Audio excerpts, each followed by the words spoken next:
All right, let's talk about feelings. So, how to feel your feelings. I want to share with you what I might call the most powerful moment in my entire abortion process. And it was before I became certified as a life coach, before I really understood the tools of the body and the mind. And a dear friend asked me, when I told her that the sadness was overwhelming, that I would get these waves of grief and they would strike me out of nowhere, and I didn't really know what to do with them. She asked me, where do you feel it in your body? And I thought, well, my heart maybe, perhaps my throat. But I didn't have an answer for her until the next time a wave of sadness came through me. And I asked myself, where do I feel it in my body? And that was the moment I realized the power of feeling your feelings. In that moment, I realized that my arms almost felt numb. I could barely tell they were there. And I thought to myself, Empty Arms. It was the name of an organization in my community that serves women who've had loss. Long story short, it turns out that that organization does not serve abortion, but that's okay. I'm here to do that work now. In that moment, I was able to identify where the sadness was in my body. I was able to identify what it felt like, and then I was able to decide what to do with it. Being aware, giving it that acknowledgement allowed me the space to connect with the sadness, to connect with the grief, and let it move through me. And that's how you feel your feelings. And so I want to give you a few more questions that can help you feel your feelings. One of those questions, definitely ask yourself, where do I feel it in my body? And the answer may surprise you like it did me. My intellectual answer was my heart. My actual answer, where I was feeling the sadness and the grief at that time, was in my arms. And so be open to where your body is feeling your feelings. Some other questions you can ask are, what does this feeling have a color? Does it have a shape? Does it have a texture? Is it stagnant or moving? Does it want to move? And really get curious about this feeling. This feeling is a part of you. It's a part of who you are, and it's a part of your abortion story. So how can you get comfortable with this feeling and allow it to serve the purpose it's meant to serve? And I can't tell you what that purpose is. That's for you to discover. But the only way you're going to do that is if you get really curious about it and start to ask questions. What we know to be true is that when you do this work, on average, it takes about 90 seconds for a feeling to move through you. When you let that feeling, when you give it the attention it deserves, when you give it the resource of your time and energy invested in acknowledging and allowing that feeling, it moves through you, right? And so maybe it will take longer than 90 seconds when you're first starting to get to know this feeling. But eventually, you'll be able to feel that feeling, honor it, and allow it to move through you. And that's my goal for you. So I want to tell you what happens if you don't do that, right? What happens if you decide not to feel these feelings? So imagine yourself floating in a pool, right? You're floating in the pool, and along comes this beach ball, right? A big beach ball.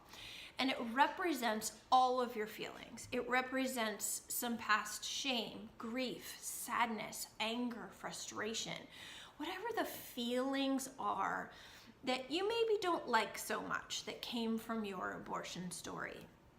And so you think, here come my feelings, I gotta get them out of sight. I gotta get them out of my sight, I gotta get them out of other people's sights. So I'm gonna get that beach ball underwater, right? And so you grab that beach ball and you hold it beneath the water, right? You're like, I gotta get these feelings away. They can't be up here with me, they can't be up here with the rest of the people at the pool. And so you use your time and energy to keep that beach ball below the surface, right? To keep those feelings below the surface. Now, you only have so much time and energy before you can't do it anymore. You can't hold those feelings down, away, below the surface forever. And so what happens is that up they pop, right? You cave, you let go, and not only do those feelings come to the surface, they explode, right? They like jump out of the water in this really powerful way. And there they are, and everyone's like, whoa, what just happened? And you're exhausted, and your feelings are all over the place. And so the other option is to actually acknowledge and feel those feelings and let them just hang out, right? Maybe they bounce around the pool a little. Every once in a while, they come towards you. You acknowledge them and let them keep floating. It's a lot less work for you. Your feelings have been noticed. Nobody's interrupted by the beach ball in the pool. It is part of the swimming process, right? It's part of being human, is that we all have these feelings. And these feelings are floating alongside us. So we can use our time and energy to keep them away, to not let them invade other people's space. But we're making so much more work, so much bigger a scene by trying to keep them hidden than we are by just acknowledging them, asking them if they need anything, and just letting them be. So those are my tricks for you about how to feel your feelings. I would encourage you to ask questions, get curious, and get comfortable with having those feelings. My abortion was about 2 years ago now, actually 2 years this month. And I still have the feelings. Sometimes they surprise me. Sometimes they come out of nowhere. But when they come, there they are. If I fight them, it doesn't help. And so I feel them. I get curious about them. I ask if they're here to teach me a new lesson.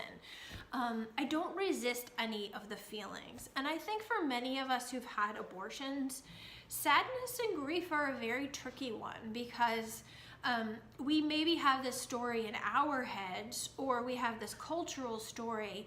You chose that abortion, right? You chose not to have a baby, and so you don't get to be sad about that.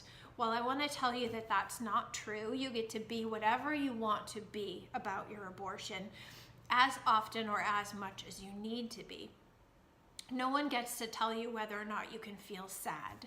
And feelings like shame, sometimes those aren't even ours. We have no shame about our abortion, but it's thrown at us from so many other directions that we start to wonder, should I feel shame?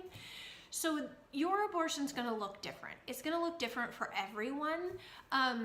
And just allow it to be what it is. Get curious about it, feel it, ask for help if you need help.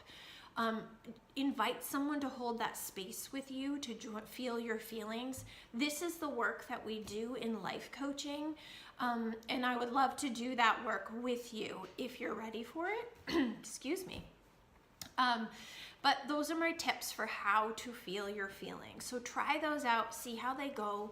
Let me know, send me an email, and just know that it's possible. It's possible to feel all the feelings of abortion and excuse me, and own and rock your life, right? It doesn't have to be the thing that knocks you down. It doesn't have to be the darkness in your past, and it doesn't have to be a whole bunch of icky feelings that you carry around with you. So that's it for now. Check out the next video, and be in touch if I can help you.